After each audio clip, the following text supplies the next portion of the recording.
So, I was still en route to Atoka, and I got a call from the Secret Service office that to turn around and go back to the White House, that the car that he was killed in was being flown back to the White House, and they wanted me to guard it until the doctors from Bethesda Naval Hospital showed up, and there was still some brain tissue and bone and things like that in the car. So I went back there, drove back there, and started to check out the vehicle.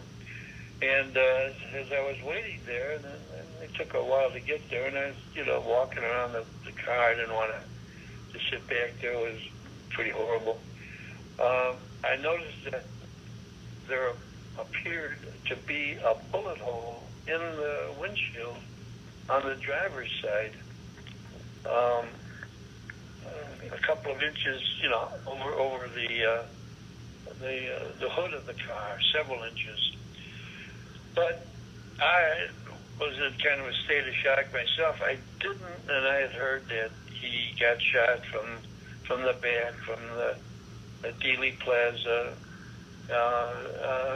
and so I didn't really look to see, John, whether the glass particles from the windshield were in the driver's side or on the hood. That would have given me an idea where the direction of the bullet came from. Whether it was a fragment of the bullet that killed Kennedy, or it came from the front. So, but the funny part of it is that was never really brought up by anybody, and until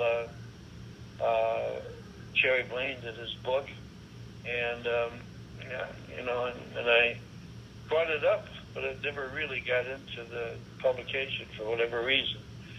So I think that's when I mentioned to you, John, about that, and you had mentioned Sure. that you had heard the same thing. And sure.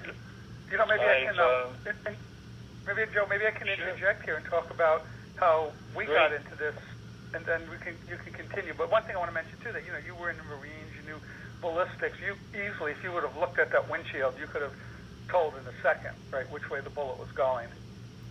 Yeah, if and I really regret, John, that I didn't. I just, this was part of the thing that happened, and it was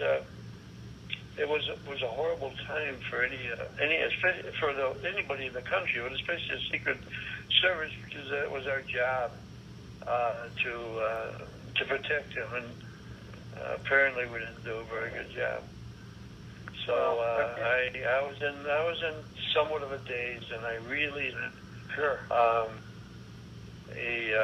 the author of we're doing a book, wanted me to be hypnotized. See, I can remember, maybe I still will, but for the record, John, the name of the book is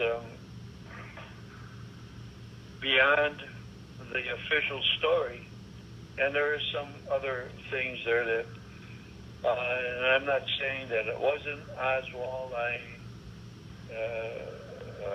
do believe as an investigator there were some things that probably were missed, and probably more to it than what meets the eye, but I'm not trying to say know who did it or anything of that nature, but I just can't imagine.